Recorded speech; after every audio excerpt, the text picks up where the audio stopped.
सड़क हादसा, ईद की छुट्टियां मनाकर लौट रहे 10 हिंदुस्तानी समेत 17 अफराद हलाक।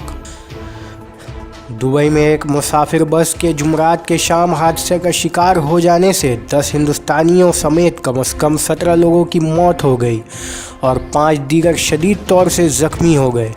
बस में 31 मुसाफिर सवार थे। दुबई पुलिस ने हादसे की तस्दीक की है। पुलिस तर्जुमान ने बताया कि ये हादसा इस वक्त पेश आया जब ड्राइवर के बस पर काबू खो देने के बाद यहां मेट्रो स्टेशन के ट्रैफिक सिग्नल से टकरा गई थी। इस हादसे में मुख्तलिफ ममालिक से ताल्लुक़ रखने वाले कम से कम 17 शहरियों की मौत हो गई और 5 दीगर शदीद तौर पर ज़ख्मी हो गए। मकामी मीडिया ने बताया कि ड्राइवर के बस पर काबू खो देने के बाद बस दुबई में शेख मोहम्मद बिन राइड रोड पर रशीदा मेट्रो स्टेशन के नज़दीक ट्रैफिक सिग्नल से टकरा गई। पुलिस ने बताया कि हादसे के वक्त बस में मुख्तलिफ ममालिक के 31 मुसाफिर सवार थे, जिनमें से आधे से ज़्यादा मुसाफिरों का ताल्लुक़ ओमान से था। इनमें से बहुत से मुसाफिर ईद की छुट्टियां मनाकर ओमान से लौट रहे थे।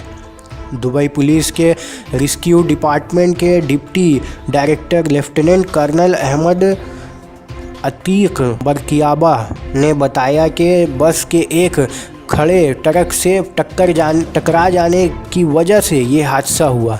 हादसा इतना शदीद था कि मुतासरीन को बाहर निकालने के लिए इसे काटना पड़ा।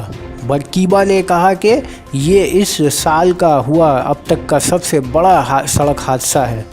दुबई में हिंदुस्तानी कौंसिल खाना के ट्वीट बेंडल की जानिब से की गई एक ट्वीट में हलाक होने वाले अफराद में से 8 हिंदुस्तानियों की शनाख्त की गई है।